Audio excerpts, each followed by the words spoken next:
Hi everyone and welcome to the Power of People initiative. I'm Paul and today I'd like to share something intensely personal with you. I'm sure we've all wondered from one time to another that when you hear of somebody that's taken their own life and left themselves to be found by members of the family, how awful that is. How can somebody be that cruel to shock somebody in such a way?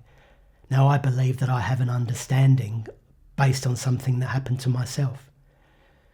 I'd been suffering with mental health issues, PTSD, such for many, many years. And I had decided to start to fantasize about ending my own life. It gave me a possible escape. To be honest, never really intended to follow through on it, but just the thought of it actually can give you some solace. So I decided how I wanted to do it. Jump forward a few months, I had been to a job. I work as a photographer, and there'd been a bit of bad feeling. So rather than get involved in an argument, I just walked away. It was about an hour's drive from home. I got home, not in the best of humours, but hey, I wasn't too bad. And I remember sitting down on the sofa in the living room thinking, what shall I have for lunch? All of a sudden I stood up. But I didn't think stand up. I didn't tell myself to stand up. My body just stood up. And I thought, what's happening? All of a sudden, I started walking towards the bedroom. I was going to get a belt and I was going to hang myself on the back of a door. It wasn't consciously in my mind, but I knew what was happening. It's like I had been taken over.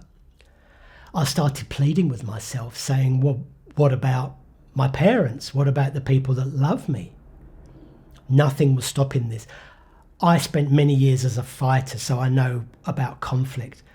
And I knew that I was in a situation that I was going to lose. I had no control. I was literally holding on to a door frame to stop myself being pulled into the bedroom. I just thought, what can I do? I'm not going to win this. The pull is too strong. So I had been prescribed some Valium. I couldn't take it because it was too powerful. But I remembered that it worked very quickly. So I was actually holding on to the tap on the sink and I was rummaging underneath until I found those tablets. And I took 1, 2, 3, 4, constantly being dragged towards the bedroom to get that belt. Now, eventually it started to work on me and I started to get more and more tired and I collapsed onto the sofa.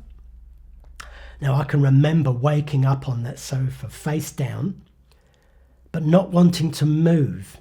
That feeling like when you're a kid, when mum or dad's in the room and you don't want them to know that you're awake. And I scanned the room very carefully with my ears. And all I can remember thinking was, he's gone. Who he is, I don't know. I don't know if it was something within me or some external force.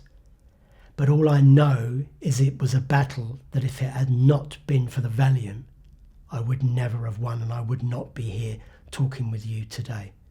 So please be very careful about how you plan to do things, because there's clearly, life can get to a point that it can trigger that.